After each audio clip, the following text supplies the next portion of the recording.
I don't care if it's Christmas Eve. Someone like you has no business in first class. Move to the back or get off my plane." The words hit the cabin like a thunderclap on Christmas Eve. Captain Derek Hamilton's voice carried the authority of 23 years in the cockpit and the arrogance of a man who'd never been challenged. His finger pointed toward the economy section like a judge delivering a verdict. The woman in seat 2A didn't flinch. Jasmine Brooks, 42 years old, looked up from her tablet with the kind of calm that comes before a storm. She was wearing a gray hoodie, faded jeans, and sneakers that had seen better days. To everyone watching, she looked like someone who'd stumbled into the wrong section. But Captain Hamilton had no idea he just declared war on the owner of Aurora Airlines. "Captain Hamilton," Jasmine said, her voice steady as steel, "you just made the biggest mistake of your career. Before we dive into what happens next, I want to ask you something. Drop a Christmas tree emoji in the comments if you've ever been judged by how you look or what you're wearing. This Christmas Eve story is about to show you what happens when assumptions collide with reality, and trust me, you won't see this ending coming. If this story shocks you even a little bit, smash that subscribe button, because what unfolds over the next hour will blow your mind. We're about to witness discrimination justice and the kind of Christmas miracle that happens when the underdog turns out to own the entire game. This is Flight 447 from JFK to London Heathrow. It's 8:47 p.m. on Christmas Eve 2024. The cabin is full of passengers heading home for the holidays, but none of them know they're about to witness one of the most epic takedowns in aviation history. The man pointing his finger at Jasmine thinks he's removing a problem passenger. What he's actually doing is ending his career, destroying his reputation, and learning the hardest lesson of his life. Because sometimes the person you're trying to push down is the one who signs your paycheck. Let me paint you the full picture of how we got here, because this story isn't just about a seat on a plane. It's about power prejudice and what happens when someone finally has enough. To understand what happened on Flight 447, you have to go back 29 years to a Greyhound bus station in Birmingham, Alabama. December 24, 1995. 12-year-old Jasmine Brooks sat next to her grandmother, Rosa Brooks, on a bus heading north for Christmas. Rosa had worked 3 jobs to save enough money for this trip to visit family in Detroit. She'd bought 2 tickets fair and square, and they were sitting in their assigned seats near the front. The bus was crowded, filled with Christmas travelers. When a white businessman in an expensive coat got on at the last stop, he looked around the packed bus and his eyes landed on Rosa and Jasmine. He walked up to the driver and whispered something. The driver, a heavy-set man with tobacco-stained teeth, walked back to their row. "Ma'am, we're going to need you and the girl to move to the back. We've got a passenger comfort situation." Rosa looked up, confused. "Excuse me, we have tickets for these seats." "Company policy," the driver said. "Sometimes we need to accommodate special passengers. Y'all need to move." Rosa knew what this was. Even in 1995, even with civil rights laws, some things hadn't changed as much as people wanted to believe. But she was tired, her granddaughter was excited about Christmas, and she didn't want to make a scene. As they gathered their bags and walked to the back of the bus past the smirking businessman who slid into Rosa's warm seat, 12-year-old Jasmine made a promise that would shape the rest of her life. "Grandma," she whispered one day, "I'll own the bus. I'll own the plane. I'll own everything, and no one will ever move us again." Rosa squeezed her granddaughter's hand. "Baby girl, you dream as big as you want. But remember, when you get that power, you use it to protect people, not hurt them." Jasmine never forgot that Christmas Eve. Not when she was 16 and living in her car after Rosa died. Not when she was 22 and working 3 jobs while studying computer science at night.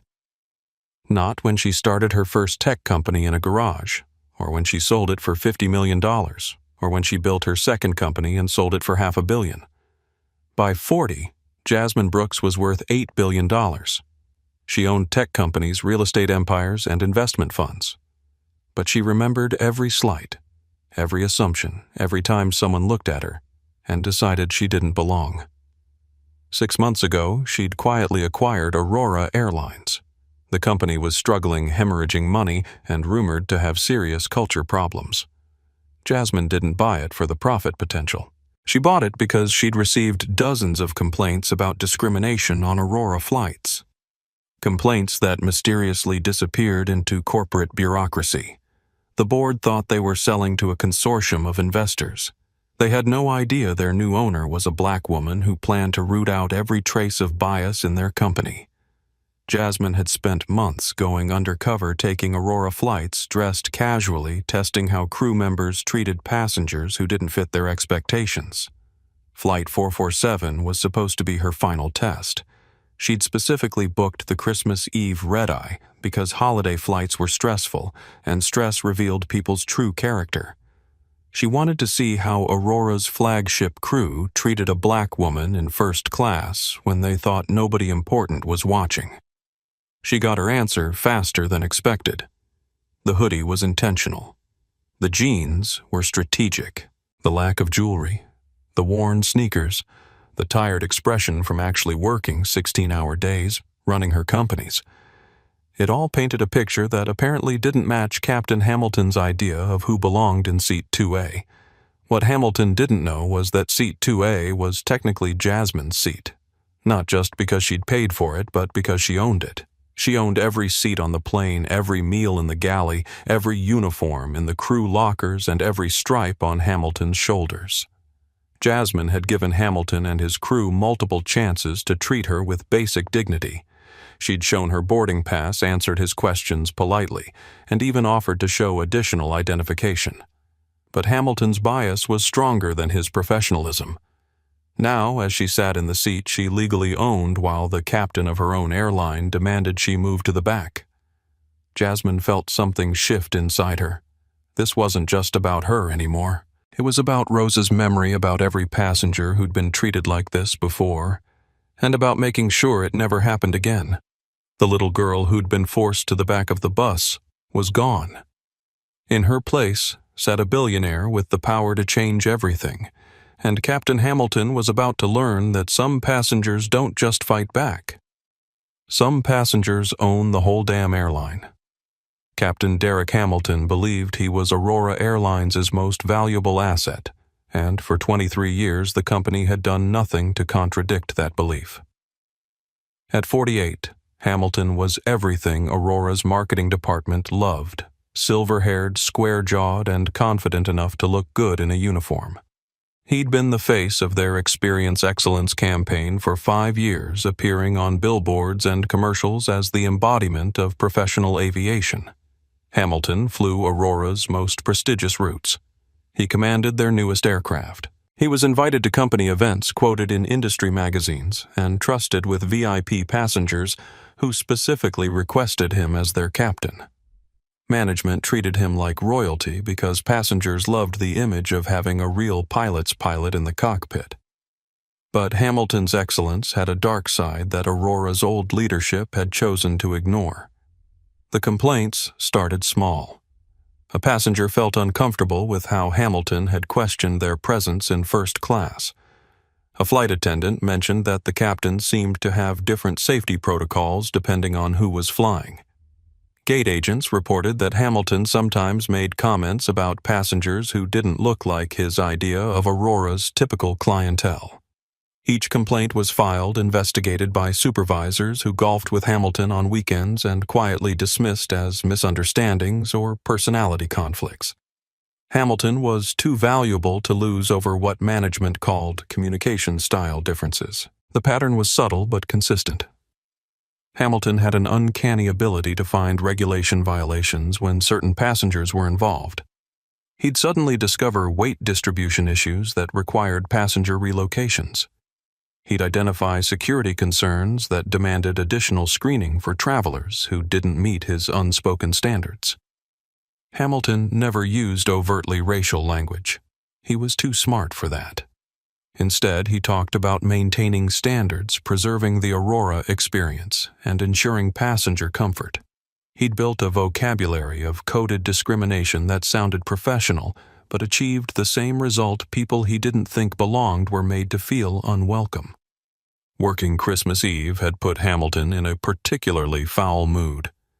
He'd been forced to take the holiday flight when a junior captain called in sick, and he blamed Aurora's declining standards for being stuck working while his family celebrated without him. In Hamilton's mind, the airline was going downhill because management cared more about political correctness than maintaining quality. When he'd walked through the first-class cabin for his pre-flight inspection, Hamilton's eyes had immediately locked onto seat 2A. The woman sitting there violated every assumption he had about who deserved premium service. She was black-dressed casually and looked tired rather than pampered. Hamilton's brain had immediately started creating justifications. She must be using stolen miles. She must have gotten an upgrade through some computer error. She must be one of those people who complained loudly until gate agents gave in just to avoid problems. The idea that she might actually belong there, that she might have paid the full $20,000 fare for a Christmas Eve first-class ticket, never seriously crossed Hamilton's mind. In his world, people who looked like her simply didn't have that kind of money. Hamilton had built his entire identity around being Aurora's standard-bearer. He genuinely believed he was protecting the airline's reputation by maintaining what he called appropriate passenger demographics. He saw himself as a guardian of excellence, not a practitioner of prejudice. The irony was that Hamilton actually was an excellent pilot. His technical skills were flawless, his safety record perfect, and his ability to handle emergency situations legendary among his peers. But his personal biases had poisoned everything else about his professional behavior. Hamilton had never faced consequences for his discrimination because Aurora's previous ownership valued his marketing appeal more than passenger complaints. The few crew members who'd tried to challenge his behavior had been transferred or quietly encouraged to find opportunities elsewhere. But Aurora had new ownership now, and Hamilton had no idea that the standards he claimed to protect were about to be turned against him. The woman in seat 2A wasn't just someone he could intimidate and dismiss. She was someone with the power to end his career with a single word. As Hamilton prepared to exercise what he thought was his ultimate authority as captain, he was actually about to learn that real power doesn't come from wearing stripes on your shoulders. Real power comes from signing the paychecks of the people who wear those stripes. Captain Derek Hamilton thought he was maintaining Aurora Airlines' standards. What he was actually doing was destroying his own future one discriminatory word at a time. Aurora Airlines Flight 447 was supposed to be the crown jewel of Christmas Eve travel. The Boeing 787-9 Dreamliner sat gleaming under the terminal lights at JFK's Terminal 4, its silver and blue livery reflecting the glow of holiday decorations that adorned the gate area. Inside the aircraft, the first-class cabin was a monument to luxury. 12 private suites arranged in a 1-2-1 configuration, each featuring a lie-flat bed, personal entertainment system, and enough space for passengers to move around comfortably during the 7-hour flight to London Heathrow. Seat 2A, where Jasmine Brooks had settled in, was considered the premium spot, maximum privacy with easy access to the galley and lavatory. Sophia Martinez had been working as a flight attendant for Aurora for exactly 4 months, and tonight was her first time serving the first-class cabin on her own. At 26, she was still nervous about getting every detail perfect, especially on such a high-profile route. Her supervisor had emphasized that Christmas Eve flights were filled with VIPs who expected flawless service. Sophia had noticed something off about Jasmine's boarding process. The gate agent, Carlos Mendoza, had flagged the booking as a last-minute addition that required manual ticket printing. The passenger manifest showed Jay Brooks with a notation about being added to the flight just 6 hours before departure. That's unusual for first class on Christmas Eve, Carlos had mentioned as he handed Sophia the boarding information. These seats book months in advance. Must be someone really important to get Aurora Corporate to override the system. But when Sophia saw Jasmine walk down the jet bridge in her casual clothes, she felt confused. The passenger didn't look like the tech executives, investment bankers, or celebrities who typically filled first class on the JFK London route. Sophia wondered if there had been some kind of mistake. Meanwhile, in the cockpit, Captain Hamilton was reviewing the passenger manifest with his first officer, James Mitchell. James, 35 years old and considered one of Aurora's rising stars, had flown with Hamilton enough times to recognize when the captain was in one of his moods. "Christmas Eve," Red-Eye Hamilton muttered. "Half these passengers probably got upgrades they didn't earn. Look at this boarding list.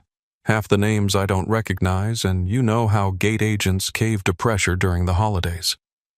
James nodded noncommittally. He'd learned that agreeing with Hamilton's complaints was easier than challenging them even when he disagreed. James had heard rumors about Hamilton's reputation with certain passengers, but he'd never witnessed anything directly and preferred to focus on flying rather than crew politics. In the main cabin, passengers were settling in for the overnight flight. Emma Rodriguez, a 19-year-old college student from New York University, was documenting her Christmas journey home to London on her Instagram stories. Her parents had surprised her with a business class ticket, and she was excited to share every moment of her first premium airline experience. Emma had her phone out constantly taking photos of the cabin, her seat, and the other passengers. She'd already posted about the Aurora Lounge, the boarding process, and her excitement about flying on Christmas Eve. Her Instagram followers were engaged and commenting frequently, turning her travel documentation into an interactive experience. 3 rows behind Jasmine Harold Thompson was quietly reading a paperback novel. The 67-year-old military veteran had used his accumulated miles to upgrade from economy, treating himself to first class for the first time in his life. Harold was flying to London to visit his daughter's family for Christmas, and the upgrade felt like a small miracle after years of cramped coach flights.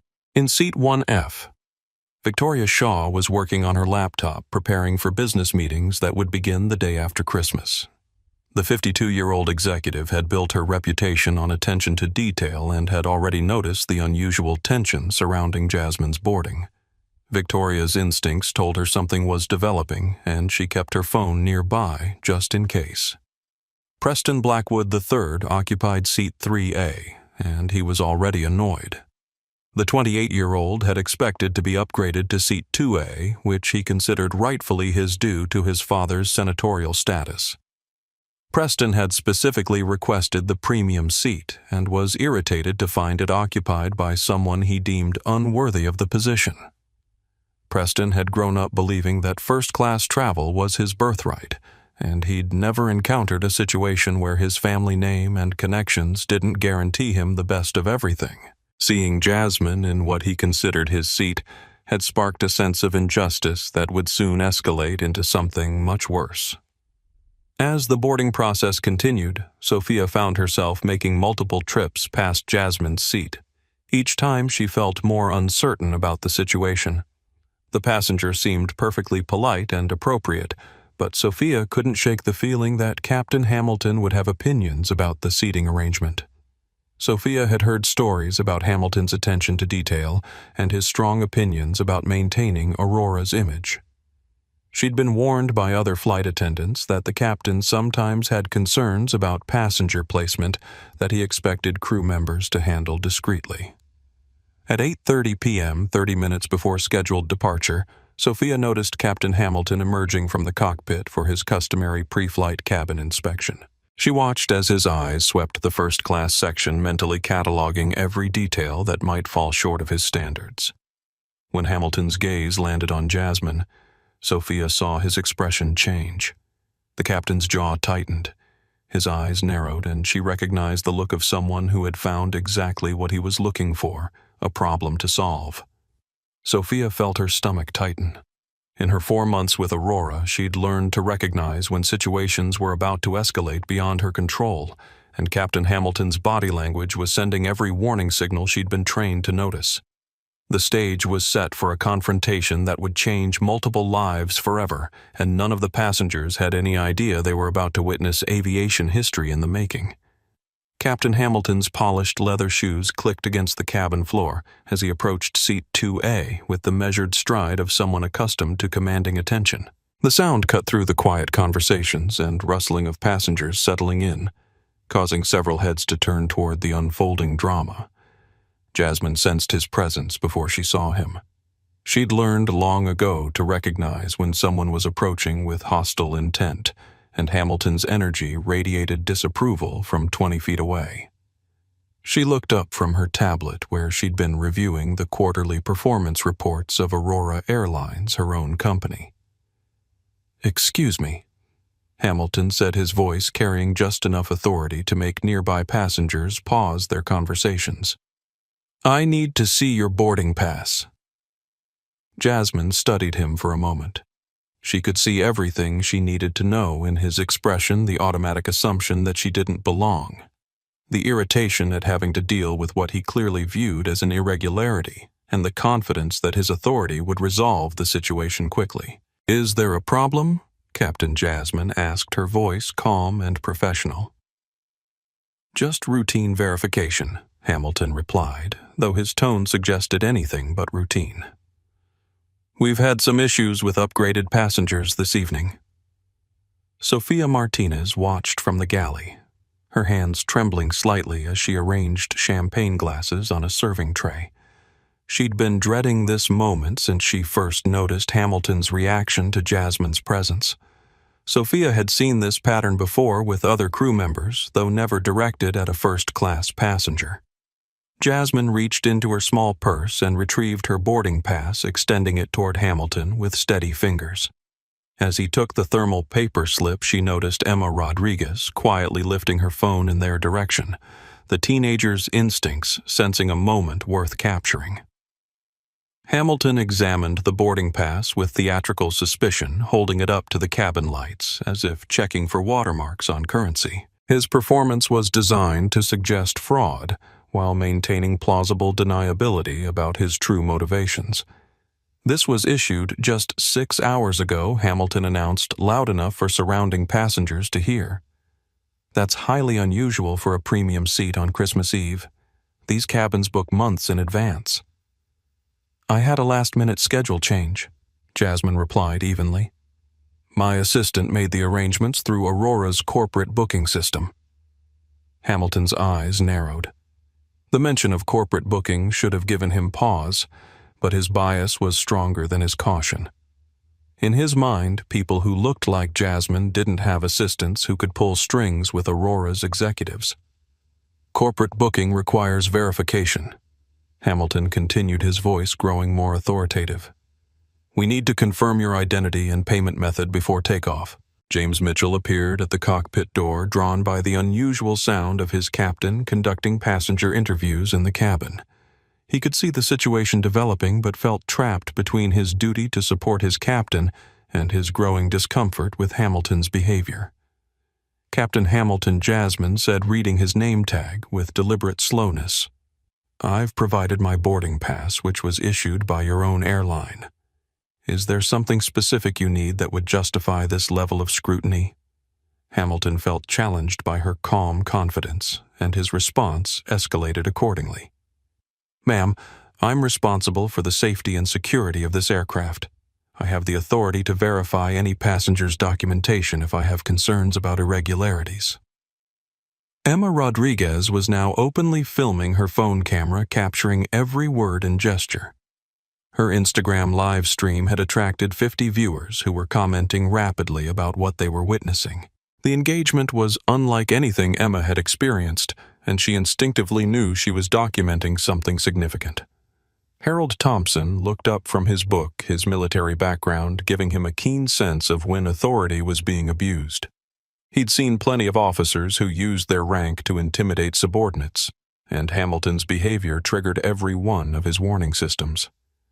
Young Lady Harold said quietly to Jasmine, "You don't have to answer any questions beyond what's required by law. This gentleman is creating a disturbance, not you." Hamilton wheeled around to face Harold, his face flushing with anger. "Sir, I'm going to need you to mind your own business. This is a crew matter." Actually, Victoria Shaw interjected from across the aisle, her executive voice cutting through the tension. This appears to be a passenger rights matter. I'm recording this interaction for legal purposes. She held up her phone, its screen clearly showing the recording interface. Victoria had spent decades in corporate environments and recognized discrimination when she saw it. Her business instincts told her this situation was about to become very expensive for Aurora Airlines. Hamilton felt the situation spiraling beyond his control. What should have been a simple passenger relocation was turning into a public spectacle with multiple witnesses documenting his every word. But his pride wouldn't let him back down now. "Ladies and gentlemen," Hamilton announced to the entire first-class cabin, "I appreciate your concern, but I need to resolve this seating issue before we can depart. We have policies and procedures that ensure every passenger is exactly where they're supposed to be." Preston Blackwood III chose this moment to insert himself into the conflict. "Captain, I couldn't help but notice that my usual seat assignment was given to someone else. Perhaps we could resolve both issues simultaneously." Preston's entitlement was so casual and complete that even Hamilton paused. But the young man's intervention provided exactly the justification Hamilton needed to escalate his demands. "Exactly," Hamilton said, seizing on Preston's comment. "We have a VIP passenger who specifically requested seat 2A, and we need to honor our commitment to valued customers." Jasmine looked from Hamilton to Preston, seeing the entire dynamic clearly now. This wasn't just about bias.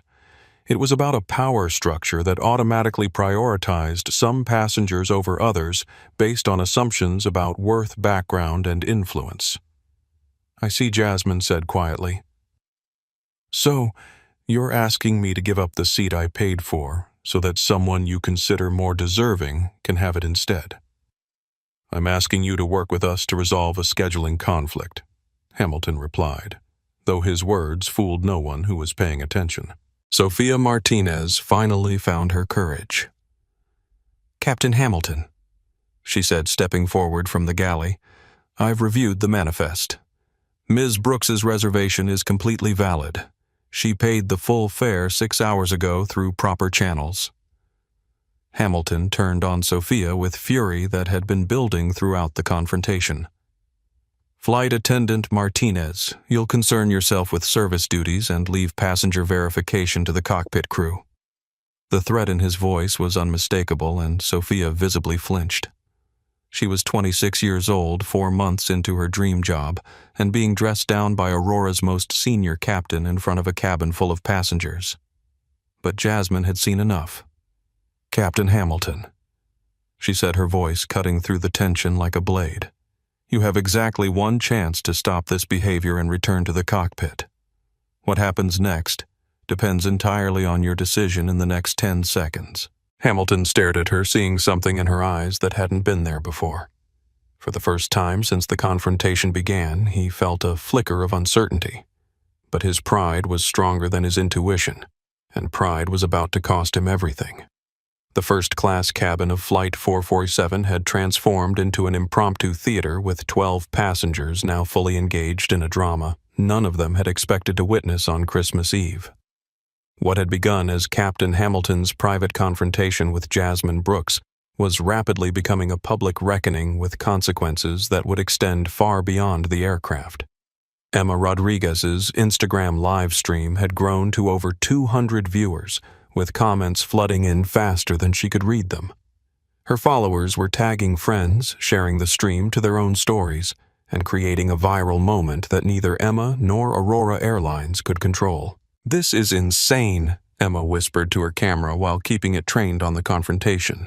"You guys, this captain is literally trying to kick this woman out of first class for no reason. The comments are going crazy. Should I go to the flight attendants?" The engagement numbers kept climbing. 300 viewers. 400. Emma had never experienced anything like it, and her journalism instincts told her to keep documenting everything. She switched to her Twitter account and posted "Live Aurora Airlines Captain discriminating against black passenger on Christmas Eve flight. This is happening right now." Hashtag Aurora447. Hashtag Christmas Eve. Victoria Shaw had positioned herself to capture the entire scene from multiple angles, her business phone recording while she took notes on her personal device. 25 years in corporate litigation had taught her to document everything when witnessing potential civil rights violations. "Harold," she said quietly to the veteran across the aisle. "Are you getting this?" Harold Thompson nodded, his phone camera steady despite his anger at what he was witnessing. 30 years in the military, and I know discrimination when I see it. This girl's doing nothing wrong. Preston Blackwood III was becoming increasingly agitated as the confrontation continued. In his worldview, problems like this were resolved quickly and quietly, usually in his favor. The fact that the woman in his seat was refusing to move, and that other passengers were supporting her, violated every assumption he had about how these situations worked. "This is ridiculous," Preston announced to anyone listening. "I specifically requested seat 2A. My father is Senator Blackwood, and Aurora has always accommodated our family's preferences." His entitlement was so naked that even passengers who hadn't been paying attention turned to stare. Emma immediately swung her camera toward Preston, recognizing that his words were adding another dimension to an already explosive situation. "Did you hear that?" Emma said to her live stream audience. "Senator's son expects special treatment. You can't make this stuff up. The comments are saying this is going viral on TikTok, too." Sophia Martinez was caught between her training her conscience and her fear of Captain Hamilton's authority. Aurora's employee handbook was clear about supporting passengers against discrimination, but it was equally clear about respecting the chain of command. Sophia had never faced a situation where those two directives were in direct conflict. Another flight attendant, Marcus Rivera, emerged from the aft galley to see what was causing the commotion. Marcus had 15 years of experience with Aurora and immediately recognized the danger signs of a situation spiraling out of control. Sophia, Marcus said quietly. "Have you called the ground supervisor?" Captain Hamilton said he was handling passenger verification. Sophia replied, her voice tight with stress. "I don't want to overstep."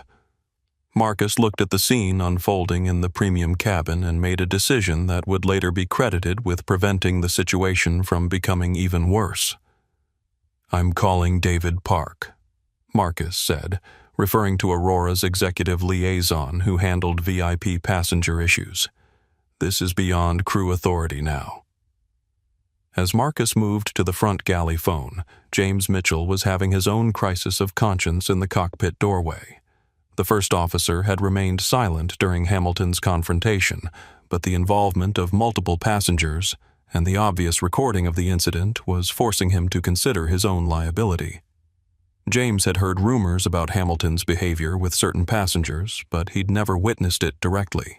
Now he was watching his captain create what was clearly a public relations disaster for Aurora Airlines, possibly a legal nightmare, and definitely a career-ending mistake. Derek James said quietly, trying to get Hamilton's attention without addressing him by rank in front of the passengers. "We need to talk. In the cockpit. Now." But Hamilton was too invested in the confrontation to back down. His authority had been challenged in front of passengers, crew, and cameras, and his ego demanded vindication regardless of the cost.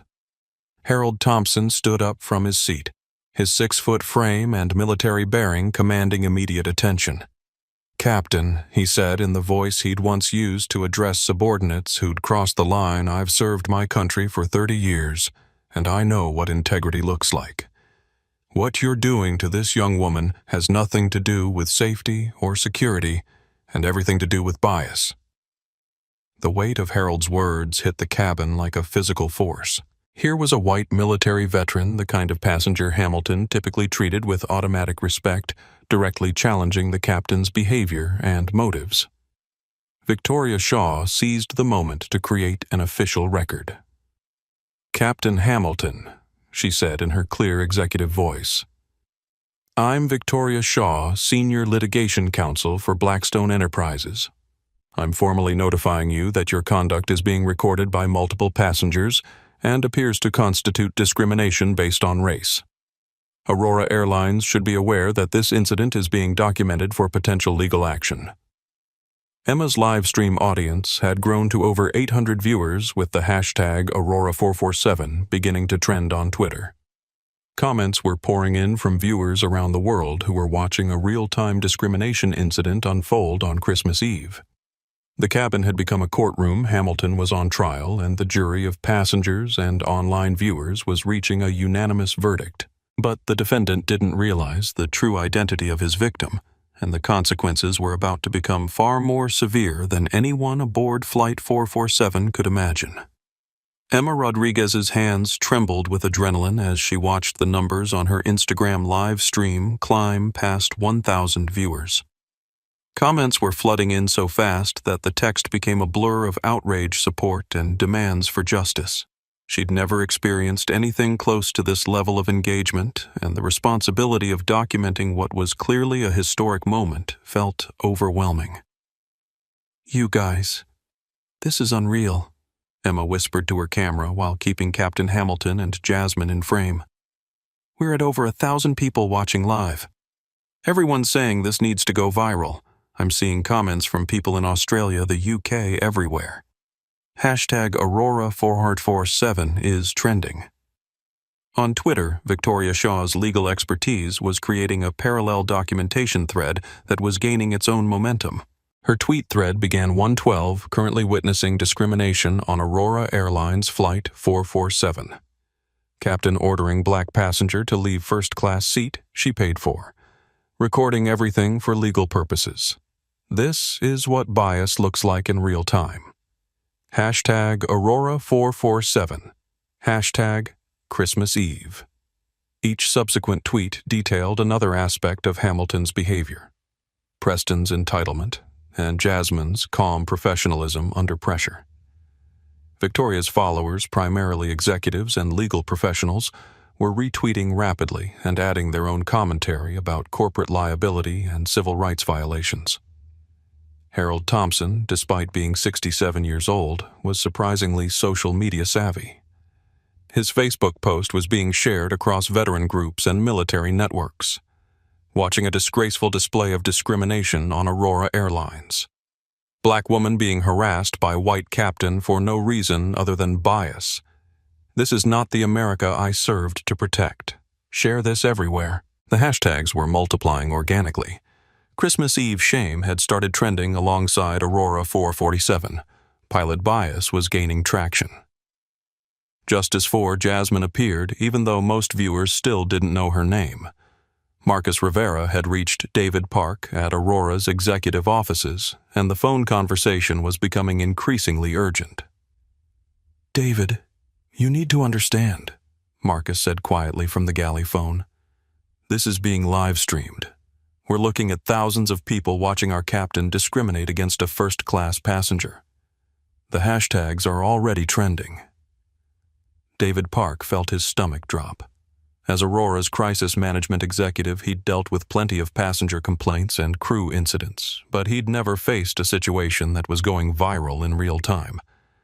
His first instinct was to contact the cockpit directly, but he knew that would likely make Hamilton even more defensive. "Marcus, I need you to get me a passenger manifest for that flight immediately," David said, "and find out everything you can about the passenger in seat 2A. Something about this situation feels bigger than a standard seating dispute." As David pulled up the flight information on his computer, he had no idea he was looking at a passenger manifest that included his own boss. Jasmine Brooks' name appeared as J. Brooks, and nothing in Aurora's booking system indicated that she was anything other than a last-minute business traveler. The social media wildfire was spreading faster than anyone on the ground or in the air could control, and Aurora Airlines was about to face the most expensive public relations crisis in the company's history. But the real shock was still coming.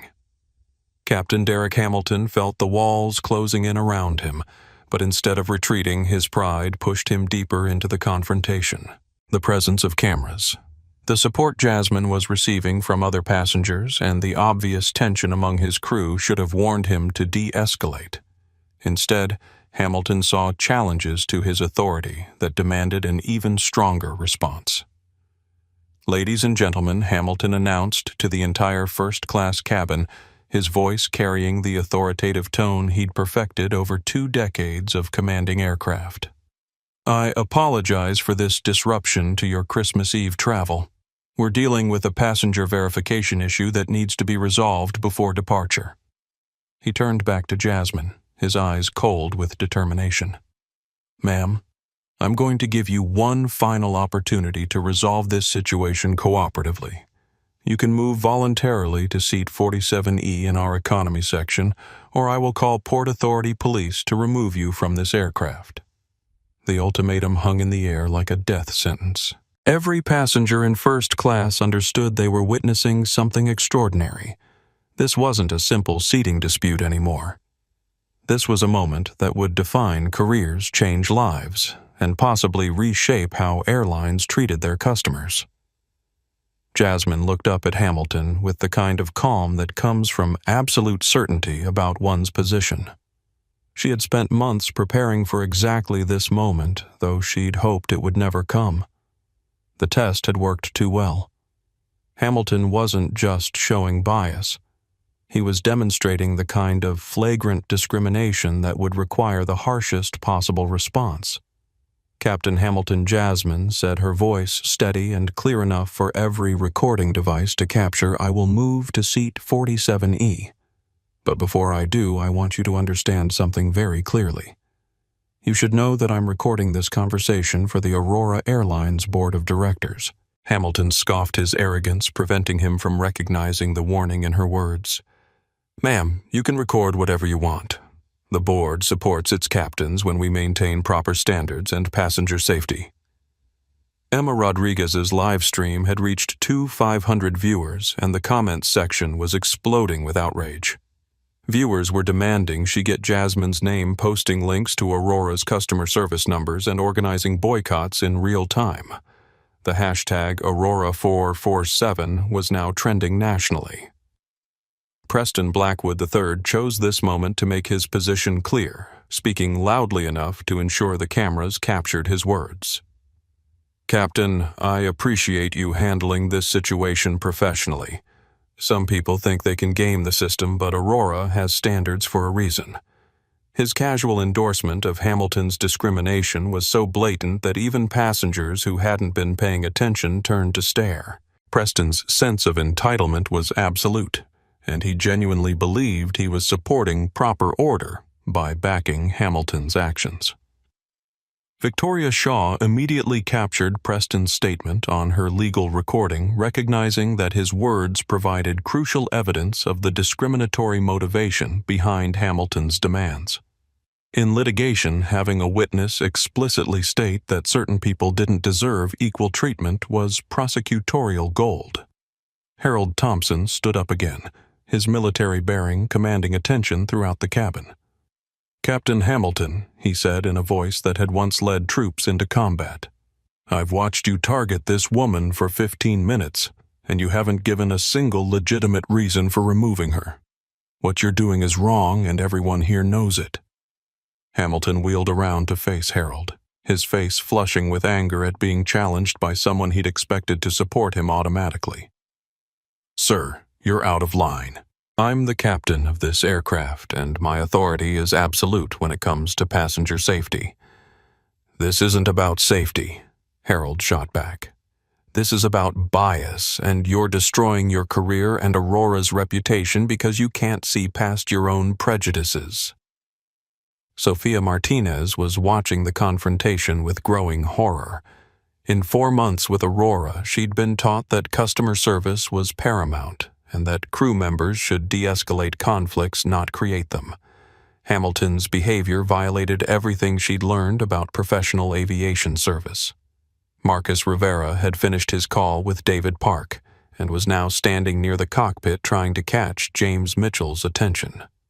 The first officer was clearly uncomfortable with his captain's behavior but seemed frozen between loyalty and professionalism. James Marcus said quietly. "David Park needs to speak with Captain Hamilton immediately. This situation is becoming a company-wide crisis." James looked at the scene in the first-class cabin, where his captain was now engaged in a shouting match with passengers while multiple cameras recorded every word. His own career was tied to Hamilton's, and James realized he was watching both their futures disintegrate in real time. Jasmine began gathering her belongings with deliberate calm, maintaining her dignity, even as she prepared to comply with Hamilton's discriminatory demand. Her movements were measured and professional, a stark contrast to the chaos Hamilton was creating around her. "You're really doing this?" Victoria Shaw said to Hamilton, her lawyer's voice carrying a note of amazement at his self-destructive behavior. "You're actually going to force a paying first-class passenger to move to economy because of your personal biases in front of multiple witnesses and recording devices." Hamilton's response revealed the depth of his delusion about his own authority and righteousness. "Ma'am, I've been flying for Aurora Airlines for 23 years. I've never had a passenger complaint upheld against me. The company trusts my judgment about passenger placement and cabin management."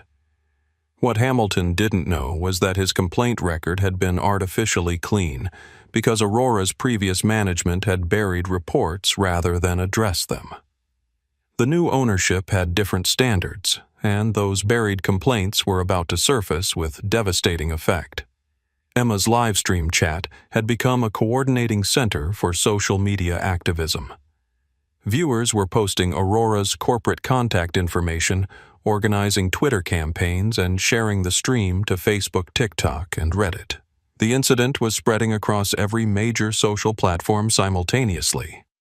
Jasmine stood up from seat 2A, her tablet case in hand, and looked directly at Hamilton. "Captain Hamilton, you've made your decision. I'll move to economy as you've demanded. But I want you to remember this moment, because you're going to regret this for the rest of your life." Hamilton heard her words as a threat from a disgruntled passenger, not a warning from someone with the power to destroy him. His arrogance was so complete that he actually smiled as he watched her gather her belongings. "Ma'am," Hamilton said with smug satisfaction, "empty threats don't intimidate me. I've handled difficult passengers before, and I'll handle them again. Aurora Airlines doesn't negotiate with people who try to manipulate their way into services they haven't earned." As Jasmine walked toward the economy section, every passenger in first class understood they were witnessing an injustice that would demand consequences. What none of them knew was that the consequences had already been set in motion, and Captain Hamilton had just fired the person who signed his paychecks. The most expensive walk in aviation history was about to begin, and Hamilton was still celebrating his victory. Jasmine Brooks walked down the narrow aisle toward economy class, her measured pace and composed demeanor creating a stark contrast to the chaos Captain Hamilton had unleashed in first class. Every step she took was being recorded by multiple passengers, and her dignity under pressure was making Hamilton's behavior look increasingly cruel and unprofessional. As she passed through the business class section, passengers looked up from their devices and conversations, sensing something significant was happening.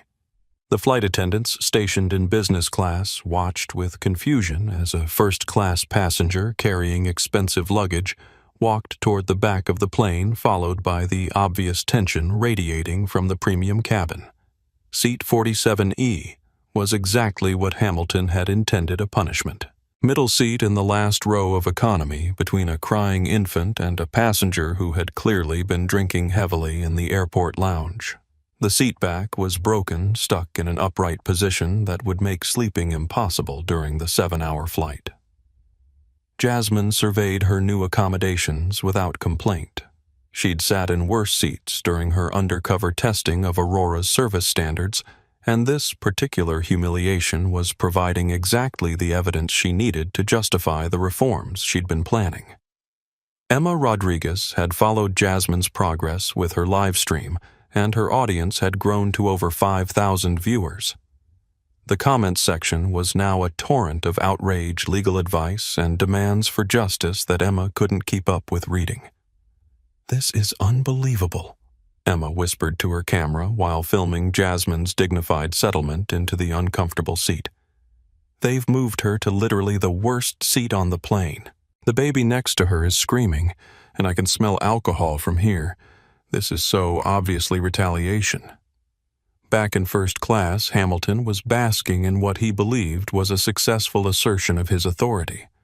Preston Blackwood III had immediately claimed Seat 2A, settling into the premium space with the satisfaction of someone who believed the natural order had been restored.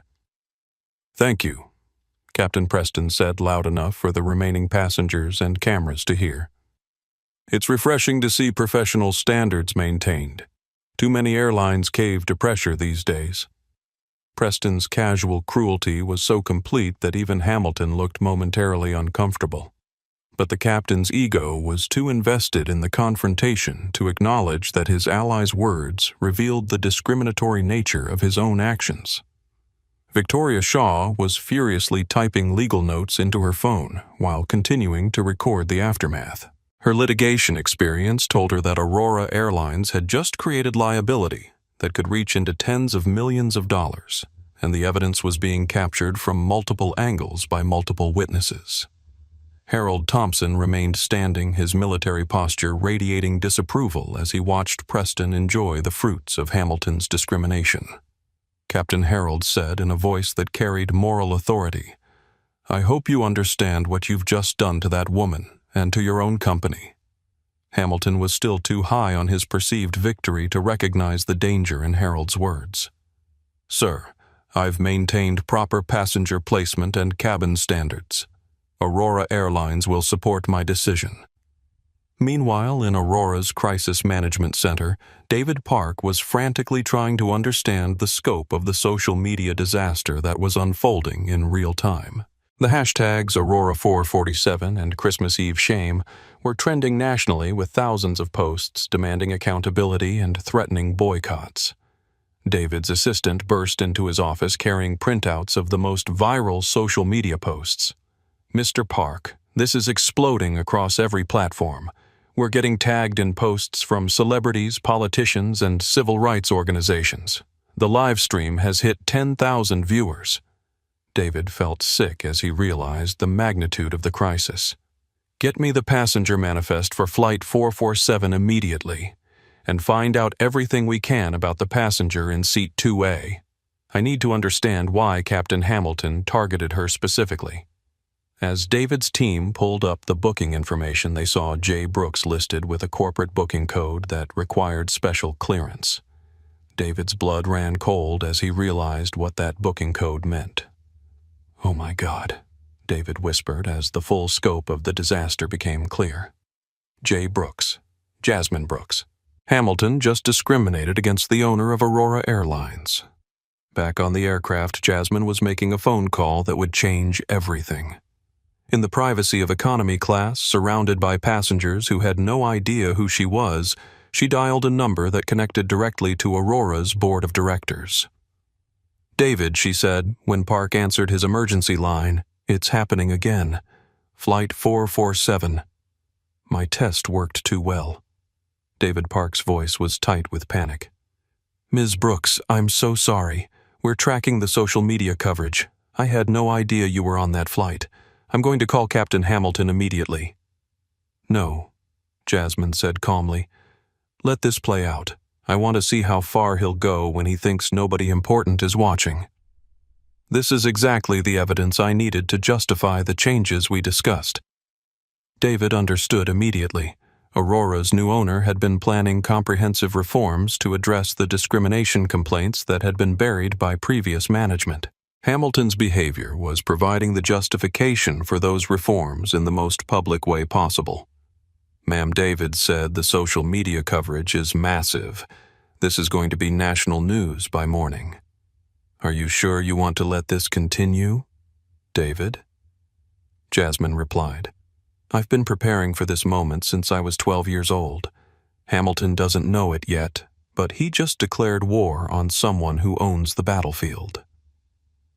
In the first-class cabin, Sophia Martinez was experiencing her own crisis of conscience. She'd watched Captain Hamilton destroy a passenger's dignity while crew members stood silently, and her training was clear about the obligation to report discrimination to supervisors. Sophia approached Marcus Rivera, who was monitoring the situation from the forward galley. "Marcus, should I be filing an incident report about this?" Marcus nodded grimly. "Sophia, start documenting everything you witnessed. This is going to end up in federal court, and Aurora's going to need crew testimony about what actually happened." James Mitchell finally found the courage to confront his captain directly. As Hamilton returned to the cockpit area, still glowing with satisfaction, James blocked his path. "Derek." "What the hell was that?" James demanded in a low voice. "You just humiliated a paying passenger in front of cameras and witnesses. This is going to destroy both our careers." Hamilton was dismissive, his arrogance preventing him from seeing the disaster he'd created. "James, that woman was trying to game the system. I've seen it before. Give them an inch and they'll take over the whole cabin. Sometimes you have to maintain standards forcefully. You had no legitimate reason to move her," James pressed. "Her ticket was valid, her behavior was appropriate, and now we're looking at a discrimination lawsuit that could bankrupt the company." Hamilton's response revealed the depth of his delusion. "James, I've been flying for Aurora for 23 years. I know what our passengers look like, and she didn't fit. The company will back me up because they know I maintain their standards." What Hamilton didn't know was that Aurora's new ownership had very different standards, and his behavior had just violated every one of them in the most public way possible. Emma Rodriguez's live stream had reached 15,000 viewers, making it one of the most watched real-time discrimination incidents in social media history. The comments section was coordinating boycotts, legal support, and media campaigns that would continue growing long after the flight landed. In economy class, Jasmine sat quietly between the crying baby and the intoxicated passenger working on her tablet as if nothing unusual had happened. Her calm in the face of discrimination was making Hamilton's aggression look even worse by comparison, and every passenger who saw her understood that they'd witnessed something profound. The power Hamilton thought he'd demonstrated was already evaporating. Real power was sitting in seat 47E, planning the complete transformation of the airline industry's approach to passenger discrimination, and Captain Derek Hamilton had just become the unwitting catalyst for changes he couldn't imagine. Aurora Airlines was about to learn that their new owner didn't just talk about equality. She was prepared to enforce it with the full weight of her authority, and Hamilton's career was about to become a cautionary tale about the cost of bias in the modern era. The documentation of Captain Hamilton's discrimination was happening on multiple levels simultaneously, creating an unprecedented record of bias in action that would soon become evidence in legal proceedings, training materials for corporate sensitivity programs, and a viral case study in how quickly careers can be destroyed by prejudice. Emma Rodriguez's Instagram live stream had evolved beyond simple documentation into a coordinating center for justice activism. Her 18,000 viewers were no longer passive observers. They had become an engaged community, demanding accountability and organizing real-world consequences for what they were witnessing. "You guys, this is incredible," Emma said to her camera while ensuring Jasmine remained in frame from her economy seat. "I'm getting messages from people saying they're canceling Aurora reservations right now. There are lawyers in the comments offering to represent her for free. Someone said #Aurora447 is trending worldwide." The live chat had become a scroll of outrage that moved too fast to read completely. Viewers were posting Aurora's corporate contact information, sharing the stream to every social media platform, and coordinating with influencers and activists to amplify the message. Emma had inadvertently become the citizen journalist documenting one of the most significant discrimination incidents of the digital age. Victoria Shaw's documentation was more methodical but equally damaging to Aurora Airlines. As a senior litigation attorney, she understood the evidential value of every word and gesture she was capturing on her multiple devices. Her professional network was watching through her social media accounts, and their legal expertise was guiding the documentation process in real time. I'm creating a time-stamped record of every discriminatory statement Victoria announced to her LinkedIn followers in a post that was being shared rapidly through legal and business networks. Captain Hamilton's behavior constitutes textbook racial discrimination, and Aurora Airlines is creating massive corporate liability by failing to intervene. Her legal analysis was being read by employment attorneys, civil rights organizations, and corporate executives who understood the implications of such public discrimination. Victoria's documentation would later become the foundation for legal action that would transform airline industry policies nationwide. Harold Thompson was using his military precision to document the tactical aspects of Hamilton's behavior. His Facebook posts were being shared through veteran networks, military associations, and patriotic organizations that viewed the discrimination as an affront to the values they'd served to protect. Brothers and sisters, Harold wrote in a post that would reach 50,000 shares within hours, watching disgraceful behavior on Aurora Airlines Flight 447. White captain using his authority to humiliate black passenger for no reason other than bias. This is not the America we swore to defend. Every share helps expose this injustice. The veteran networks were particularly powerful because they commanded respect across political divisions. Harold's military credibility was giving the incident reach into communities that might otherwise dismiss discrimination claims, making the social media momentum even more unstoppable. Sofia Martinez and Marcus Rivera were creating the internal documentation that would prove crucial when Aurora faced federal investigations. Their crew incident reports were being filed in real time, creating an official airline record of Hamilton's behavior that couldn't be buried or dismissed by sympathetic supervisors. I'm documenting every policy violation, Marcus explained to Sophia as they worked from the galley. Captain Hamilton exceeded his authority, created a hostile environment for passengers, and violated Aurora's anti-discrimination guidelines. This paperwork is going to corporate tonight. Sophia's hands were shaking as she wrote her statement, but her words were clear and damning. Captain Hamilton targeted passenger Jay Brooks based solely on appearance and assumed she didn't belong in first class. His behavior was discriminatory, unprofessional, and created distress for crew and passengers. I believe his actions violated federal civil rights laws. Their documentation would later prove that crew members had recognized the discrimination and reported it appropriately, protecting them from liability, while ensuring Aurora couldn't claim ignorance about Hamilton's behavior. James Mitchell was facing his own documentation crisis. As first officer, he was required to report any safety or professional issues involving his captain, but he'd remained silent during the discrimination incident. His failure to intervene was creating its own liability, and he finally understood that his career was tied to Hamilton's sinking ship. James began his own incident report, trying to balance loyalty to his captain with the growing realization that Hamilton's behavior was indefensible. Captain Hamilton engaged in passenger confrontation that appeared motivated by racial bias. I failed to intervene appropriately and take command when the captain's behavior created safety and legal issues. I accept responsibility for this failure in leadership. His honest self-assessment would later save his career, while Hamilton's continued defiance would destroy his own.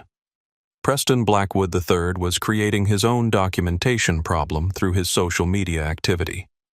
Unaware that his words were being recorded by multiple passengers, Preston was posting his own version of events on his privileged social networks, revealing the entitled mindset that had supported Hamilton's discrimination. Finally, had a captain with the backbone to maintain standards on Aurora, Preston posted to his exclusive prep school alumni network. Too many airlines let anybody sit anywhere these days. Good to see professionalism restored. His posts were being screenshot and shared by people who had access to his networks, providing additional evidence of the discriminatory motivation behind Hamilton's actions. Preston's casual racism was so blatant that it strengthened the case against both him and Hamilton. Emma's stream had reached 25,000 live viewers and was being recorded by dozens of people who understood its historical significance. The hashtags had evolved beyond Aurora 447 to include Christmas Eve Justice Airline Discrimination and Jasmine Deserves. Better, even though most viewers still didn't know Jasmine's full name or true identity. The documentation was creating its own momentum. News outlets were picking up the story from social media, with reporters reaching out to Emma directly for interviews. Celebrity activists were sharing the stream, amplifying the message to millions of additional followers. Dr. Angela Davis retweeted Emma's thread with the comment, "This is what modern discrimination looks like. Institutional power wielded against individual dignity. Every person sharing this helps expose the bias that still poisons our society." Corporate crisis management experts watching the streams were recognizing that Aurora Airlines was facing the kind of public relations disaster that could permanently damage their brand. The documentation was so comprehensive and damaging that no amount of corporate spin could minimize the impact. In economy class, Jasmine was quietly monitoring the social media coverage on her tablet, watching her own discrimination become a viral case study in institutional bias. She could see the hashtags trending, read the legal analysis from attorneys like Victoria Shaw, and track the growing calls for accountability. But Jasmine also understood something the documentarians didn't. This incident was about to become much bigger than anyone realized. The woman being discriminated against wasn't just another passenger. She was the owner of Aurora Airlines, and the documentation being created would soon provide the evidence for the most comprehensive airline industry reforms in decades. The witnesses thought they were recording an injustice that needed exposure. What they were actually documenting was the catalyst for transformation that would change how airlines treated passengers forever. And Captain Hamilton, still unaware of his victim's true identity, was about to learn that the most damaging documentation was the evidence he was providing of his own bias and unfitness for command. Jasmine Brooks sat in seat 47E, surrounded by the chaos of economy class on Christmas Eve, appearing to any observer as just another victim of airline discrimination. The baby beside her continued crying. The intoxicated passenger was snoring loudly, and the broken seat back forced her to remain upright while other passengers enjoyed the reclining comfort she'd paid for in first class. But appearances were deceiving. While Captain Hamilton celebrated his victory and basked in Preston Blackwood's approval, Jasmine was methodically documenting every aspect of Aurora Airlines' failure to protect her from discrimination. Her tablet displayed internal company reports, employee performance evaluations, and discrimination complaints that had been buried by previous management. Most importantly, she was building the case for transformative changes that would extend far beyond punishing Hamilton. Jasmine had spent 6 months investigating Aurora's culture, and tonight's incident was providing the final evidence she needed to justify comprehensive reforms. Emma Rodriguez was conducting what had essentially become a live interview with Jasmine, though neither of them was using those terms. Emma's journalistic instincts were guiding her to ask questions that drew out the broader implications of what they'd witnessed. "Can you tell us how this makes you feel?" Emma asked, holding her phone steady while keeping the live stream focused on Jasmine's composed face. "I mean, you paid for first class, you were doing nothing wrong, and they just humiliated you in front of everyone." Jasmine's response was careful and strategic, designed to convey dignity while building the record of Aurora's discrimination. "Emma, what happened tonight isn't just about me. It's about a culture that assumes certain people don't belong in certain places. Some people judge by appearance and never expect the janitor to own the building." The phrase resonated with Emma's 30,000 live viewers who began analyzing every word in the comments. "The janitor owns the building" became an instant meme shared across platforms as viewers speculated about its meaning. Some thought it was metaphorical. Others wondered if Jasmine had inside knowledge about Aurora Airlines. Victoria Shaw caught the phrase immediately and understood its legal significance. In discrimination cases, statements suggesting hidden authority or insider knowledge often indicated that the victim had more power than the perpetrators realized. Victoria began researching Jasmine's background while continuing to document the incident. Harold Thompson approached Jasmine's economy section, his military bearing commanding respect even in the cramped space. "Young lady," he said quietly, "I want you to know that not all of us supported what happened to you. That captain's behavior was disgraceful, and anyone with integrity could see it." Jasmine smiled at Harold with genuine warmth.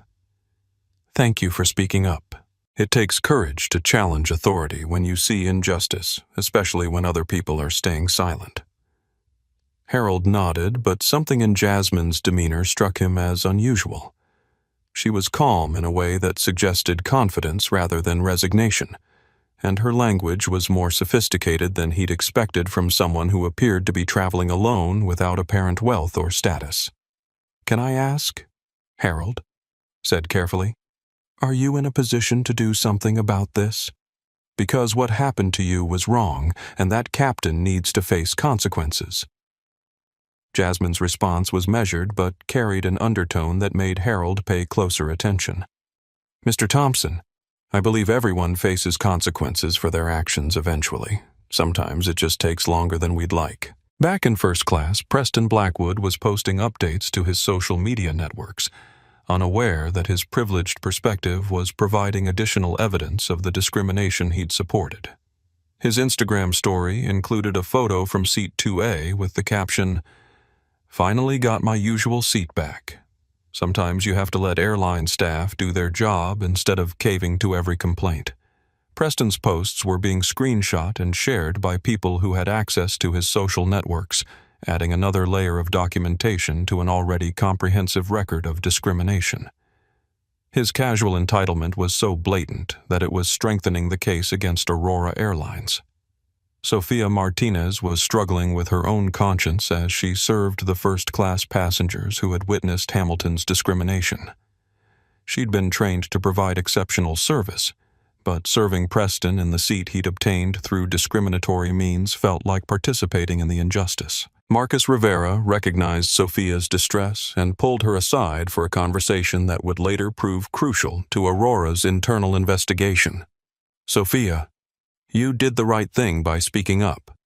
Don't let Hamilton's behavior make you question your own professionalism." "But I could have done more," Sophia said, tears in her eyes. "I should have refused to serve Preston in that seat, or called the ground supervisor earlier, or stood up to Captain Hamilton more forcefully." "You're a junior crew member challenging a senior captain," Marcus replied. "The fact that you spoke up at all took courage. Document everything you witnessed, because this incident is going to require testimony from everyone who saw what happened."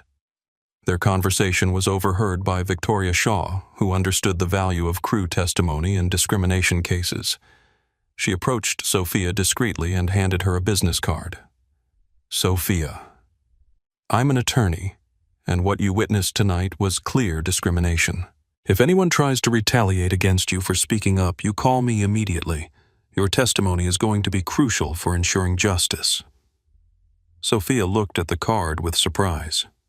She'd never expected that speaking up for a passenger would lead to contact with attorneys and potential legal action. But she was beginning to understand that Hamilton's discrimination had created consequences that would extend far beyond the flight. Meanwhile, David Park was frantically trying to manage a crisis that was spiraling beyond Aurora's ability to control. The social media coverage had reached national news outlets, and reporters were calling for statements about Flight 447's discrimination incident. Sir David's assistant said, bursting into his office with printed social media reports, "This is trending on every platform. We've got celebrities, politicians, and civil rights organizations demanding accountability. The passenger in seat 2A is being called a hero for maintaining her dignity under discrimination." David stared at the reports, knowing that the passenger everyone was calling a hero was actually Aurora's owner, and that Captain Hamilton had just created the most expensive discrimination incident in airline industry history. "Get me a direct line to the cockpit," David ordered. "I need to speak with Captain Hamilton immediately before this gets any worse." But as David reached for the phone to make the call that would begin Hamilton's downfall, he realized that the situation was already beyond damage control.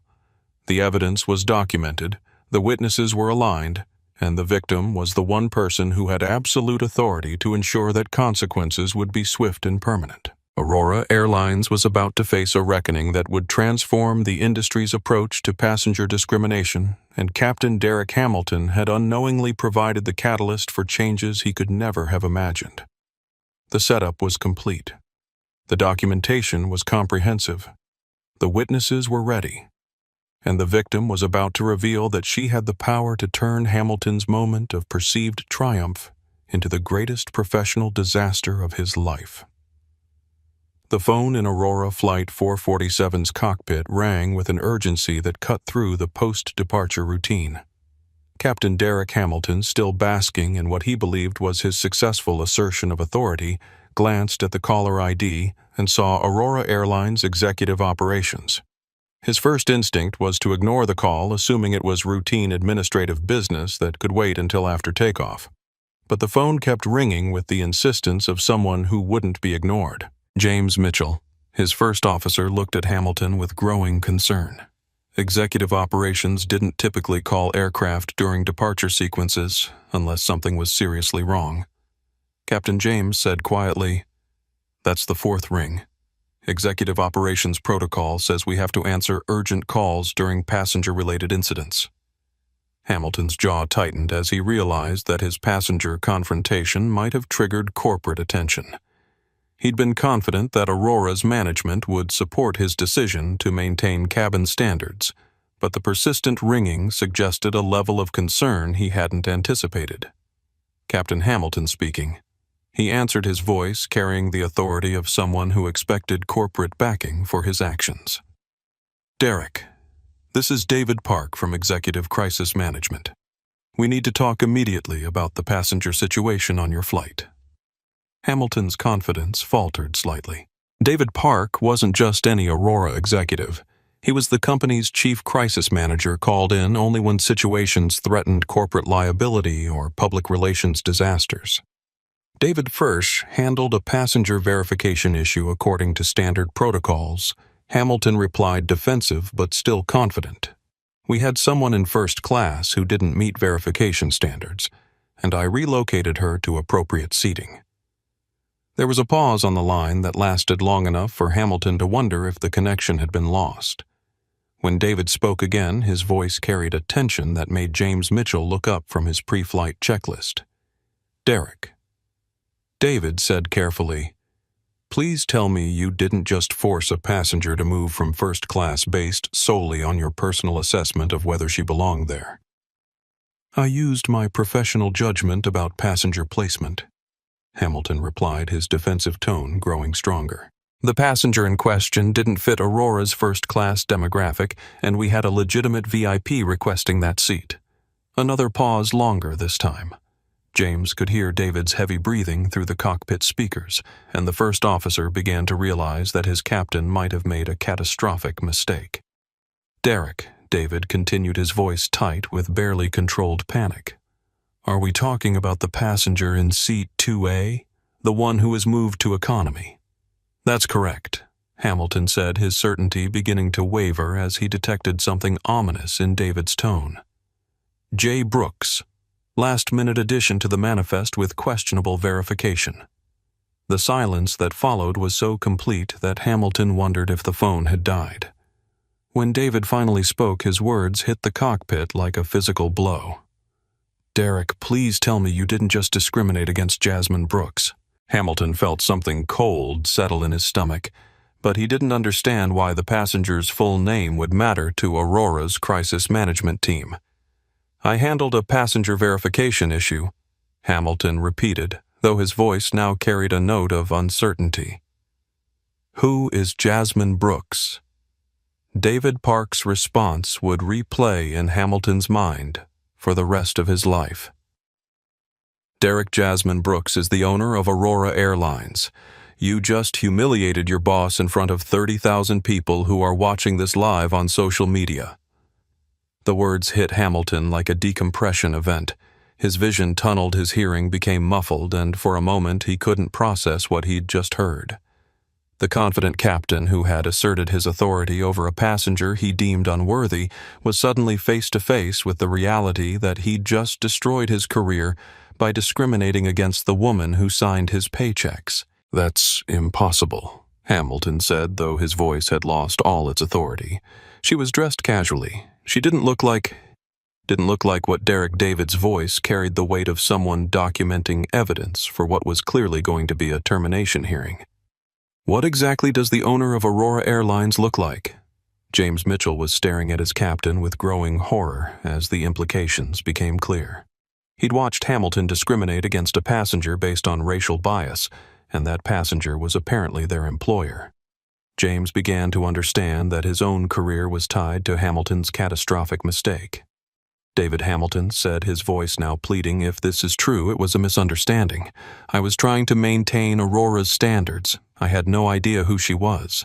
"That's exactly the problem," Derek David replied. "You made assumptions about who deserves respect based on appearance and race. The fact that you didn't know she owns the company makes it worse, not better." Hamilton's world was collapsing in real time. Everything he'd believed about his value to Aurora, his authority as captain, and his ability to make passenger decisions, was disintegrating with every word from David Park. "What do I do?" Hamilton asked the question of someone who finally understood that his situation was beyond salvaging. "Derek, you're going to return to first class and personally apologize to Ms. Brooks," David said. "You're going to restore her to seat 2A with full upgrade compensation. You're going to ensure that every passenger who witnessed your discrimination understands that Aurora Airlines does not tolerate bias in any form." And then Hamilton asked, though he already knew the answer. "And then you're going to submit your resignation effective immediately upon landing, Ms. Brooks has full authority to terminate anyone in Aurora's employ, and your behavior tonight has created liability that could bankrupt this company."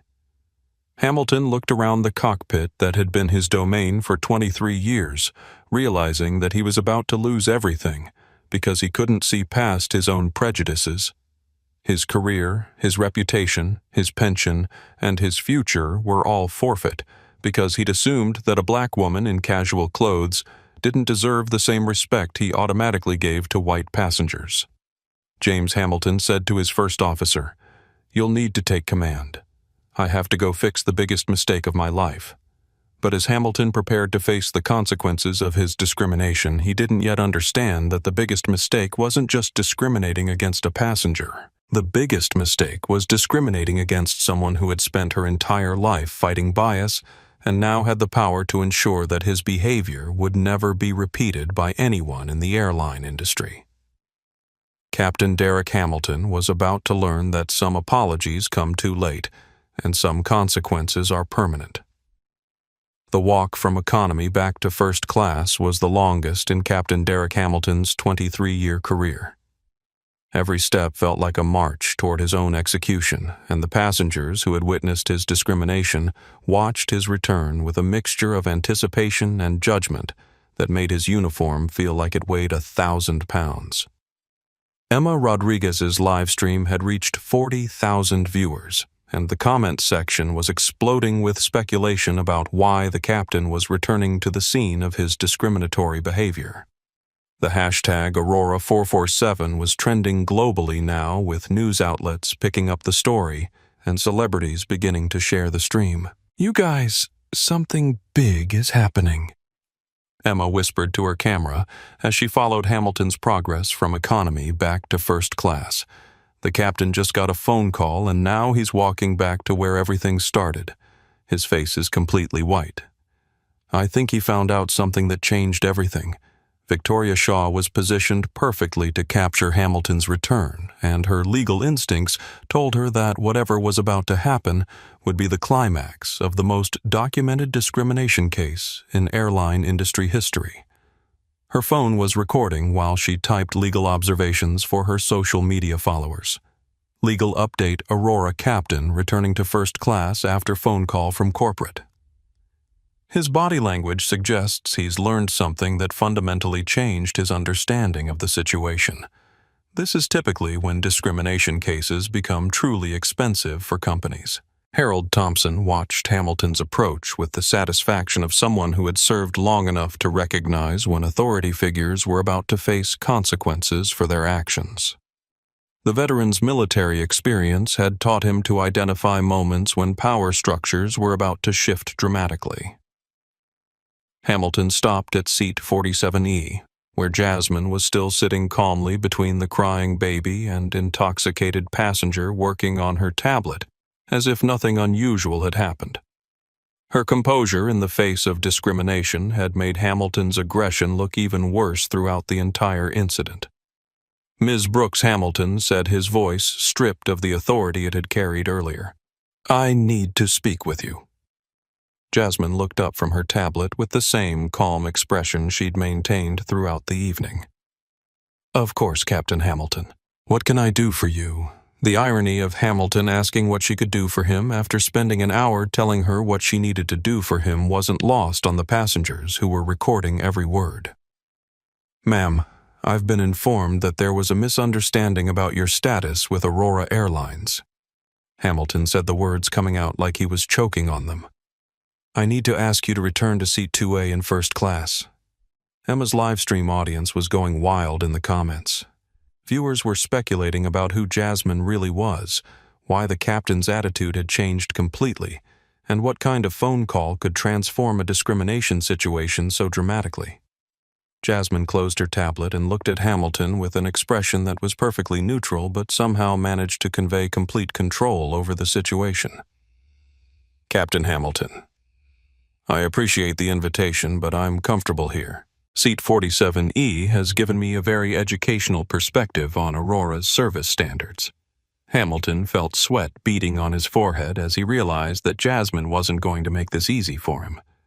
David Park had been clear that Hamilton's career depended on making this right, but Jasmine seemed to understand that she held all the power now. "Ms. Brooks, please," Hamilton said, his desperation beginning to show. "I need you to return to first class. There's been a serious error in judgment that needs to be corrected." Preston Blackwood III watched from seat 2A with growing confusion and alarm. He'd spent the evening enjoying the premium space and supporting Hamilton's discrimination, but now the captain was begging the woman he'd humiliated to return. Preston's entitled worldview couldn't process what was happening. Captain Preston called out, "Surely this passenger can remain where you placed her. I'm quite comfortable in seat 2A. Jasmine stood up from her economy seat and looked directly at Preston with an expression that made him shrink back into the premium leather. When she spoke, her voice carried a quiet authority that filled the entire cabin. "Mr. Blackwood, you'll be moving to economy shortly," she said with complete confidence. "In fact, you'll be lucky if you're allowed to remain on this aircraft at all." Preston's mouth fell open in shock. The woman Hamilton had discriminated against was speaking to him like someone who had absolute authority over his travel arrangements, and her certainty suggested she wasn't bluffing. Jasmine walked back toward first class with a measured pace that commanded attention from every passenger and crew member. This time she wasn't being forced to move. She was choosing to return, and the difference in her bearing was unmistakable. When she reached seat 2A, she looked at Preston with an expression that made him scramble out of the premium space without being asked. Then she turned to address the entire first-class cabin, her voice clear and strong enough for all the recording devices to capture every word. "Ladies and gentlemen, my name is Jasmine Brooks. I am the owner and CEO of Aurora Airlines. For the past 6 months, I've been conducting undercover testing of our service standards to identify discrimination and bias in our operations." The silence that followed was absolute. Emma's livestream chat exploded with caps-locked messages of shock and excitement. Victoria Shaw's legal mind was already calculating the implications of what she was hearing. Harold Thompson smiled with the satisfaction of someone whose instincts had been completely vindicated. But Captain Hamilton felt his world end completely. Tonight, Captain Hamilton provided exactly the evidence I needed to justify comprehensive reforms throughout Aurora's operations. Jasmine continued, His behavior represents the kind of bias that has no place in modern aviation, and it will not be tolerated under my ownership." Hamilton stood frozen, understanding that every word Jasmine spoke was being recorded by thousands of people and would soon be seen by millions more. His discrimination hadn't just cost him his job, it had made him the poster child for everything wrong with airline culture. "Captain Hamilton," Jasmine said, turning to face him directly, "you didn't just lose a passenger tonight. You lost your wings." The phrase hit the cabin like a judgment. Hamilton's 23-year career was over. His reputation was destroyed, and his legacy would be as the captain who discriminated against his own boss on Christmas Eve while the world watched. Emma's live stream had reached 60,000 viewers, making it the most watched real-time discrimination incident in social media history. The story was spreading across every platform simultaneously, with Jasmine's reveal becoming an instant viral moment that would reshape how airlines approached passenger treatment. As Hamilton stood in his uniform, stripped of all authority and facing the consequences of his bias, Jasmine Brooks sat down in seat 2A with the quiet dignity of someone who had turned the worst kind of discrimination into the catalyst for transformative change. The passenger had become the boss. The victim had become the judge. And Captain Derek Hamilton had become a cautionary tale about the cost of prejudice in an age where power could belong to anyone, regardless of how they looked or what they wore. The revelation that Jasmine Brooks owned Aurora Airlines hit Flight 447 like a psychological shockwave. In an instant, every power dynamic on the aircraft had reversed completely. The passenger who had been humiliated and forced to economy was revealed as the ultimate authority, while the captain who had wielded his authority so carelessly was exposed as powerless. Emma Rodriguez's live stream audience had exploded to over 75,000 viewers, with comments moving so fast they were impossible to read. Her follower count was growing by the thousands as news outlets and social media influencers shared her stream worldwide.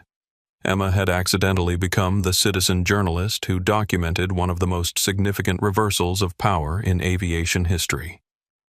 "This is unreal," Emma whispered to her camera, her voice shaking with adrenaline. "She owns the airline. The woman they discriminated against actually owns Aurora Airlines. Captain Hamilton just lost his job to someone he tried to kick off the plane." Victoria Shaw was furiously typing legal analysis for her social media followers, recognizing that she was witnessing corporate justice being delivered in real time. Her professional network was watching through her posts, and the legal implications were staggering. Legal analysis update: Aurora Airlines owner conducting live termination hearing after experiencing direct discrimination. This is how corporate accountability happens when victims have power. Every law school will study this case. Jasmine looked at Captain Hamilton with an expression that was calm but absolutely final. "Captain Hamilton, your employment with Aurora Airlines is terminated effective immediately.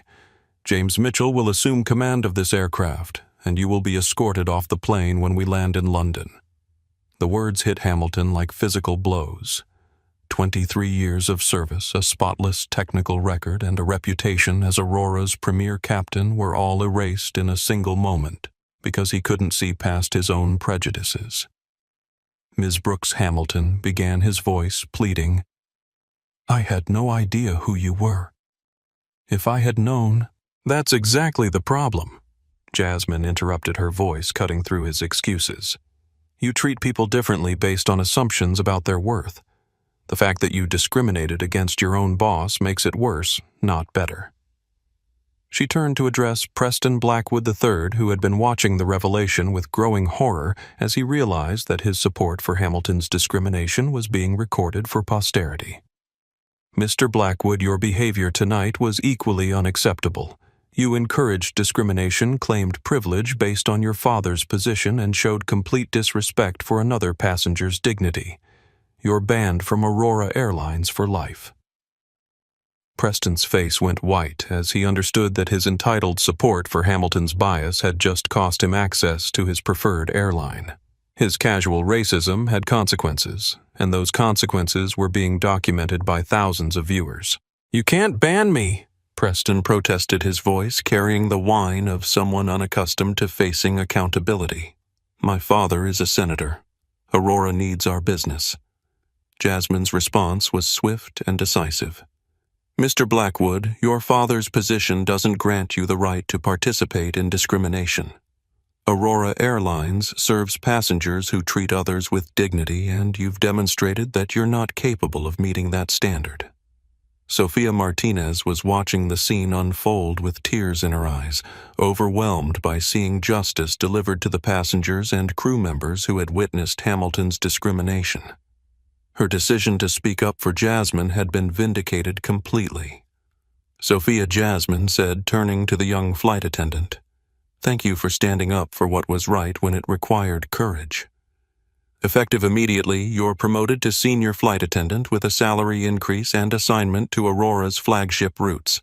Sophia burst into tears, overwhelmed by the recognition and reward for doing what she'd been trained to believe was simply her job. Her courage in challenging Hamilton's authority had transformed her career in a single moment. Marcus Rivera stepped forward, understanding that corporate changes were happening in real time. "Ms. Brooks, how do you want us to handle crew procedures for the remainder of the flight, Marcus? You're now the senior purser for this flight," Jasmine replied. "James Mitchell has command of the aircraft. We're going to demonstrate how Aurora flights operate when discrimination is removed from the equation." James Mitchell was in the cockpit, still processing the fact that his captain's discrimination had made him the youngest pilot to command an Aurora transatlantic flight. His decision to finally challenge Hamilton's behavior had saved his career, while Hamilton's defensiveness had ended his. Tower. "This is Aurora, 447. James radioed to air traffic control. "We have a change in command. Captain Mitchell now has control of the aircraft. The official notification would later become part of the federal investigation record, documenting the moment when Hamilton's discrimination cost him not just his job, but his authority to command aircraft."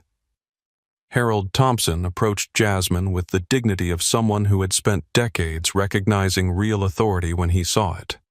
"Ma'am, thank you for showing that justice still exists. What you did tonight restored my faith in accountability." Jasmine smiled at Harold with genuine warmth. "Mr. Thompson, your support meant more than you know. Effective immediately, you have lifetime first-class status on Aurora Airlines. Anyone who stands up for justice deserves to be treated with the dignity you showed tonight."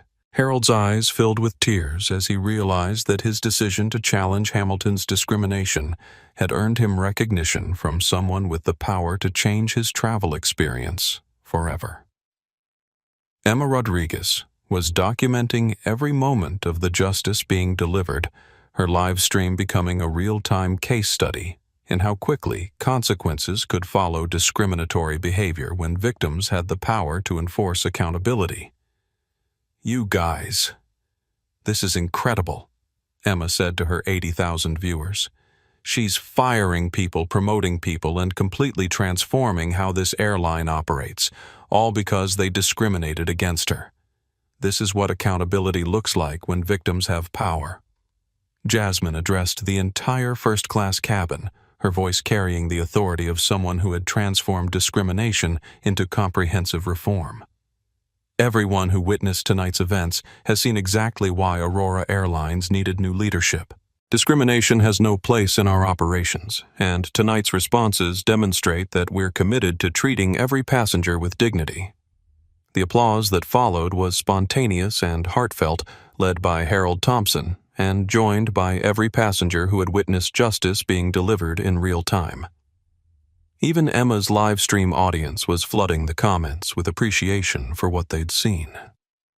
Captain Derek Hamilton walked toward the cockpit to gather his personal belongings, understanding that his airline career was over and his reputation was destroyed. His discrimination had been documented by thousands of people and would become a permanent reminder of the cost of bias in the modern world. As Hamilton passed Jasmine's seat, she spoke quietly to him, words that only he could hear, but would haunt him forever. "Captain Hamilton, You had every opportunity to treat me with basic dignity. You chose prejudice instead. This is what consequences look like. Aurora Flight 447 continued toward London with a completely transformed crew and passenger dynamic. Discrimination had been met with immediate justice. Bias had been replaced with accountability, and the airline industry had just witnessed the most public demonstration of corporate responsibility in aviation history. The flight that began with discrimination was ending with justice, and every person aboard understood that they had witnessed something that would change how airlines treated passengers forever. Aurora Flight 447 continued its journey to London Heathrow with an atmosphere completely transformed from the discrimination and tension that had marked the first hours of the flight. Under Captain James Mitchell's command, and with the airline's owner ensuring that service standards reflected actual respect rather than bias, the cabin crew provided an example of what airline hospitality looked like when every passenger was valued equally. Sophia Martinez moved through the first-class cabin with newfound confidence, her promotion to senior flight attendant validating every instinct she'd had about treating passengers with dignity, regardless of their appearance or background. Her service to Jasmine was professional and warm, reflecting genuine respect rather than the nervous uncertainty she'd shown earlier. Ms. Brooks Sophia said as she refreshed Jasmine's water, "Thank you for standing up for what's right. I've only been with Aurora for 4 months, but tonight showed me what this company could become under the right leadership." Jasmine smiled at the young woman whose courage had impressed her. "Sophia, you spoke up when it mattered. That kind of integrity is exactly what Aurora needs in our senior crew positions." Marcus Rivera was coordinating cabin service with the efficiency of someone who understood that exceptional customer care meant treating every passenger as valued rather than sorting them by assumptions about worthiness. His crew was providing consistent professional service that reflected Aurora's stated values rather than unspoken biases. Emma Rodriguez had finally stopped live streaming after reaching over 100,000 viewers at the peak of the discrimination revelation. Her documentation of the incident had become the most watched real-time civil rights moment of the digital age, and her phone was buzzing with interview requests from major news networks. "I can't believe this happened," Emma said to Jasmine as the cabin settled into the peaceful rhythm of international travel. "Your strength throughout that whole thing was incredible. You never lost your dignity even when they were treating you so badly." "Emma, your documentation was crucial," Jasmine replied. Without witnesses willing to record what happened, discrimination often gets buried in corporate bureaucracy. You made sure this incident couldn't be hidden or minimized.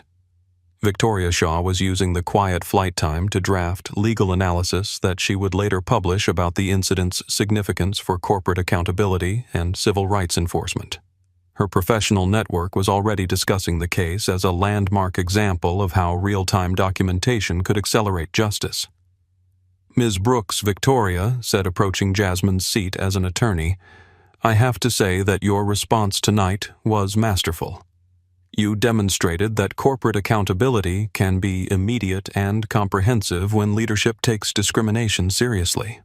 Harold Thompson was enjoying his first experience in first-class service, savoring both the physical comfort and the knowledge that his support for justice had been recognized and rewarded. His lifetime status with Aurora represented validation that standing up for others had value and consequences. Ma'am Harold said to Jasmine, "I've been flying for 40 years, and I've seen a lot of people treated badly by airline crews. Tonight was the first time I've seen real accountability delivered immediately. You've changed how this industry will handle discrimination." James Mitchell's voice came over the intercom, addressing the passengers with the professional calm that had impressed Jasmine enough to promote him to Captain Ladies and Gentlemen. "This is Captain Mitchell. We're cruising at 37,000 feet with smooth conditions ahead. Our estimated arrival time in London remains on schedule." The announcement carried none of the tension that had marked Hamilton's earlier communications. James understood that his promotion came with the responsibility to demonstrate that Aurora's flight operations could be both technically excellent and respectful of every passenger. Preston Blackwood III sat in economy class, his lifetime ban from Aurora, meaning this would be his last flight with the airline. His casual support for Hamilton's discrimination had cost him access to his preferred carrier, and his social media posts celebrating the discrimination were being shared widely as examples of privileged entitlement. The contrast between Preston's situation and Harold's reward illustrated Jasmine's approach to justice. Those who supported discrimination faced consequences, while those who stood up for dignity received recognition. In the galley, Aurora's crew members were discussing how the evening's events would change their approach to passenger service. Sophia's promotion for speaking up against discrimination had sent a clear message that employees would be rewarded for protecting passengers rather than enabling bias. "This is what Aurora should have been all along," Marcus said to Sophia as they prepared meal service. Every passenger treated with respect, crew members supported for doing the right thing, and discrimination met with immediate consequences. The meal service proceeded with efficiency and warmth that reflected genuine hospitality rather than performance. Passengers noticed the difference in crew attitudes, and the cabin atmosphere was more relaxed and comfortable than most international flights. Jasmine worked quietly on her tablet, reviewing the comprehensive reforms she would implement based on the evening's events. Hamilton's discrimination had provided the evidence she needed to justify transforming Aurora's culture, and the positive response from crew and passengers showed that those changes would be welcomed. As Flight 447 continued across the Atlantic, everyone aboard understood that they had participated in something historic.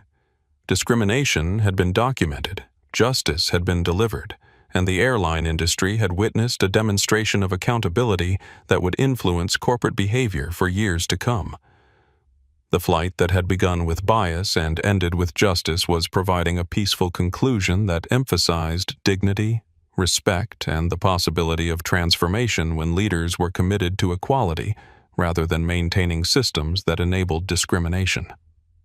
7 hours after departure, Aurora Flight 447 was approaching London as a completely different aircraft than the one that had left JFK, carrying passengers who had witnessed that real change was possible when accountability was immediate and comprehensive. By the time Aurora Flight 447 touched down at London Heathrow, the discrimination incident and its dramatic resolution had become a global phenomenon that was reshaping conversations about corporate accountability, airline industry culture, and the power of social media to accelerate justice.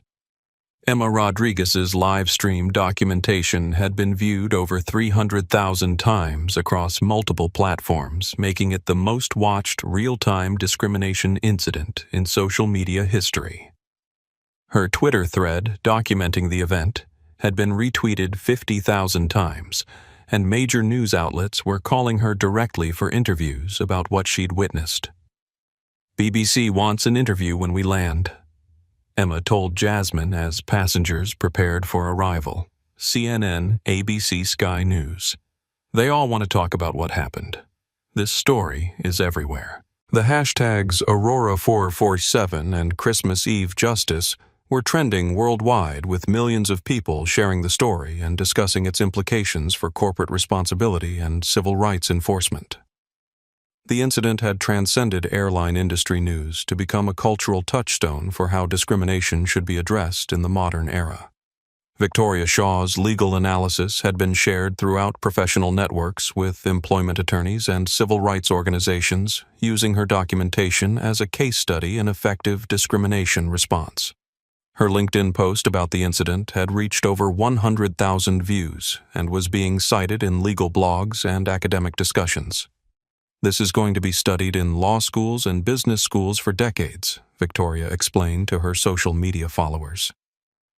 Real-time documentation of discrimination met with immediate corporate accountability. It's a perfect case study in how justice can work when victims have power. Harold Thompson's military networks had amplified the story throughout veteran communities, with his Facebook post reaching over 200,000 shares among active duty personnel veterans and military families. His endorsement of Jasmine's response carried particular weight in communities that valued accountability and leadership. The morning news cycles in both America and Europe led with the story framing it as a breakthrough moment for airline industry accountability. Business reporters were analyzing the incident's potential impact on corporate cultures across multiple industries. Aurora Airlines stock is up 12% in pre-market trading, financial analyst Maria Santos reported on CNBC. Investors are responding positively to the new ownership's commitment to eliminating discrimination and improving corporate culture. This incident has actually strengthened market confidence in Aurora's future. Civil rights organizations were hailing the incident as a model for how discrimination should be addressed. The NAACP issued a statement praising Aurora's immediate response and calling on other corporations to follow Jasmine's example of swift, comprehensive accountability. Ms. Brooks demonstrated that corporate leaders can take decisive action against discrimination when they choose to prioritize justice over protecting problematic employees. The statement read, "Her response should become the industry standard for addressing bias in customer service." The airline industry was experiencing immediate ripple effects as other carriers rushed to review their own discrimination policies and crew training programs.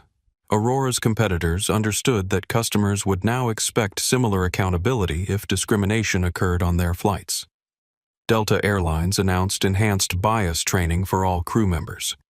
United Airlines implemented a new passenger rights reporting system. American Airlines established a dedicated discrimination response team. The industry was transforming its approach to passenger treatment because one incident had demonstrated the cost of maintaining discriminatory cultures. Every airline is scrambling to avoid being the next Aurora Flight 447, aviation industry analyst Robert Chen explained on Bloomberg Television. Ms. Brooks' response created a new standard for accountability that no carrier can ignore. International media coverage was particularly focused on the Christmas Eve timing of the incident and its dramatic resolution.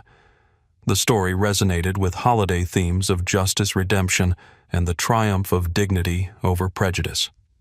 Christmas Eve, Justice. How one woman's strength transformed an industry. Read the headline in the London Guardian. The story detailed not just the discrimination incident, but Jasmine's background as a tech entrepreneur who had overcome homelessness to build a billion-dollar empire. Employment law experts were analyzing the incident's implications for corporate liability and employee accountability. The documentation created by multiple witnesses had provided a comprehensive record that would influence how discrimination cases were prosecuted and defended. This case demonstrates how modern technology can create incontrovertible evidence of workplace discrimination, explained Georgetown law professor Dr. Sarah Williams. The multiple recording angles and social media documentation have created a new standard for evidence collection in civil rights cases.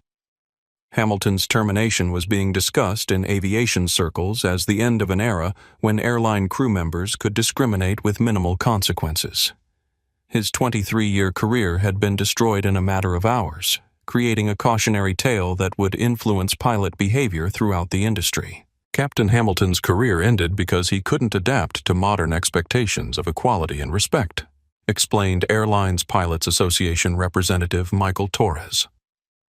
Pilots who maintain biases against passengers will find themselves unemployable in today's aviation industry.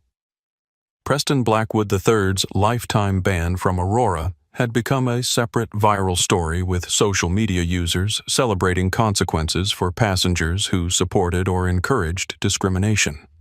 His father, Senator Blackwood, was facing calls for comment about his son's behavior and its reflection on his family's values. Corporate culture consultants were using the Aurora incident to advocate for comprehensive bias training and accountability systems across multiple industries.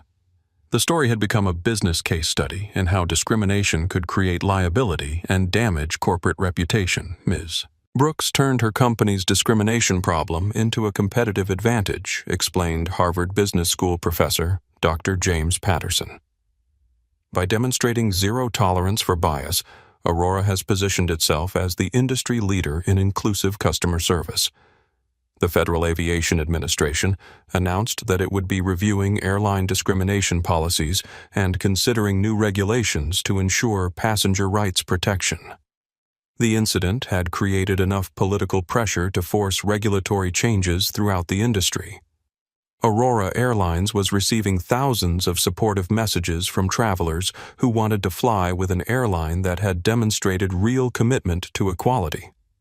The discrimination incident had paradoxically strengthened Aurora's brand by showing that the company would take decisive action against bias. We're seeing booking increases from customers who want to support a company that stands up for civil rights, Aurora's booking director reported. The incident has actually improved our market position by demonstrating our values in action. The story's global reach was creating international discussions about corporate responsibility and the power of social media to accelerate accountability. What had begun as a single incident of airline discrimination had become a catalyst for broader conversations about equality justice and the role of corporate leadership in promoting civil rights. As media coverage continued expanding, it became clear that Aurora Flight 447 would be remembered not just as an airline incident but as a turning point in how corporations addressed discrimination and how society expected accountability from business leaders. The Christmas Eve discrimination that Captain Hamilton thought he could handle quietly had become a worldwide symbol of justice transformation and the power of standing up for equality when it mattered most. Christmas morning in London dawned crisp and clear as Jasmine Brooks stood in the ancient cemetery of Highgate, placing white roses on a grave that bore the simple inscription, Rosa Brooks, 1932-2007, beloved grandmother. The quiet cemetery was a world away from the viral storm that Aurora Flight 447 had created, but this moment of reflection was exactly what Jasmine needed. "I did it," Grandma Jasmine whispered, touching the weathered headstone. "I kept the promise I made on that bus 29 years ago. No one will ever be forced to move again, not on my planes, not on my watch." The irony wasn't lost on her that Hamilton's discrimination had occurred on December 24th, the exact anniversary of the Greyhound bus incident that had shaped her entire life's mission. Rosa Brooks's humiliation had led to her granddaughter's determination to acquire power that could protect others from similar indignities.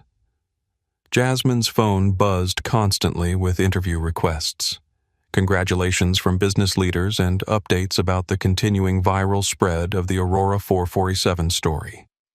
But in this quiet moment with her grandmother's memory, she understood that the real victory wasn't the media attention or the corporate justice. The real victory was that discrimination had been met with immediate, comprehensive accountability. Sophia Martinez was spending Christmas morning with her family in London, sharing the story of how speaking up for a passenger had transformed her career in a single evening. Her promotion to senior flight attendant represented more than professional advancement. It validated every instinct she'd had about treating people with dignity. Mama Sophia said to her mother as they prepared Christmas breakfast, "I learned something important last night. Sometimes doing the right thing is scary, but it's always worth it. Standing up for that woman changed my whole life." Sophia's courage had been rewarded with career advancement, but more importantly, she'd learned that airlines could operate with integrity when leadership prioritized equality over enabling discrimination. Harold Thompson was enjoying Christmas dinner with his daughter's family, sharing the story of how his support for justice had earned him lifetime first-class status with Aurora Airlines. But the real gift was knowing that his military values of protecting others had mattered in a civilian context. Granddad, his 7-year-old grandson, asked why was the captain being mean to the lady. Harold considered his answer carefully. Sometimes people make assumptions about others based on how they look instead of who they really are. The important thing is to stand up for people when they're being treated unfairly, just like we did on the plane. The lesson would stay with the child forever that ordinary people had the power and responsibility to challenge injustice when they encountered it. Emma Rodriguez was fielding interview requests from international media outlets, her documentation of the Aurora 447 incident having launched her journalism career before she'd even graduated from college. Major news networks were offering her positions based on her real-time coverage of the discrimination and its resolution. "This is incredible," Emma told her parents as they watched BBC News feature her live stream footage. "Standing up for someone who was being treated badly changed my entire future." Emma's instinct to document injustice had created a permanent record that would influence corporate behavior for decades. Her citizen journalism had demonstrated the power of individual witnesses to create accountability. Victoria Shaw was spending Christmas morning drafting legal analysis that would later be published in Harvard Law Review about the Aurora incident's significance for civil rights enforcement. Her documentation had helped create legal precedent for how discrimination should be addressed in the social media age. "This case is going to influence employment law for generations," Victoria explained to her husband. "Real-time accountability for discrimination, comprehensive corporate response, and immediate consequences for bias. It's a perfect storm for justice."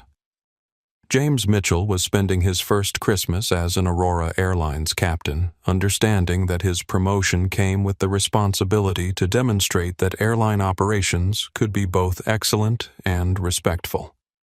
His decision to finally challenge Hamilton's behavior had saved his career and positioned him to lead Aurora's transformation. Preston Blackwood III was spending Christmas dealing with the consequences of his support for discrimination. His lifetime ban from Aurora had become a viral story of entitled privilege meeting accountability, and his father was facing political pressure about his son's behavior. Captain Derek Hamilton was spending Christmas morning in his Connecticut home, understanding that his airline career was over and his reputation was permanently destroyed. 23 years of service had been erased by a few hours of discrimination that had been documented by thousands of people. His pension was under review due to Aurora's morality clauses. His pilot's license was being investigated by federal aviation authorities. His behavior had become a cautionary tale that would influence airline training programs for decades. Aurora Airlines was experiencing a surge of support from travelers who wanted to fly with a company that had demonstrated real commitment to equality.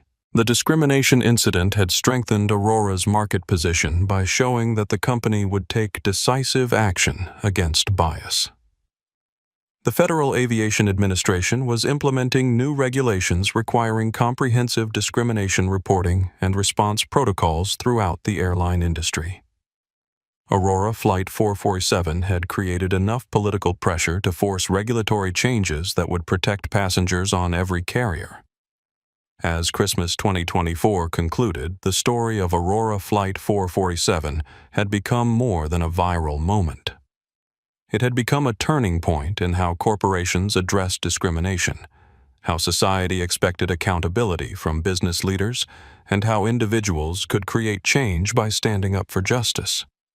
Jasmine Brooks had transformed her grandmother's humiliation into a legacy of protection for others. The little girl who had been forced to the back of the bus had grown up to own the airline, and her response to discrimination would influence corporate behavior for generations.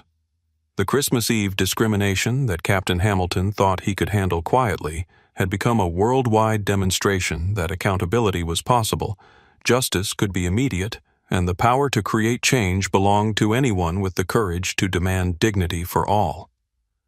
If this story of Christmas Eve justice moved you, please hit that like button and share it with someone who needs to hear this message.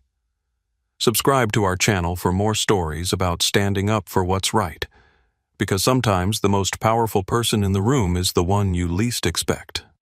Remember, treat everyone with dignity and respect, because you never know who might be watching.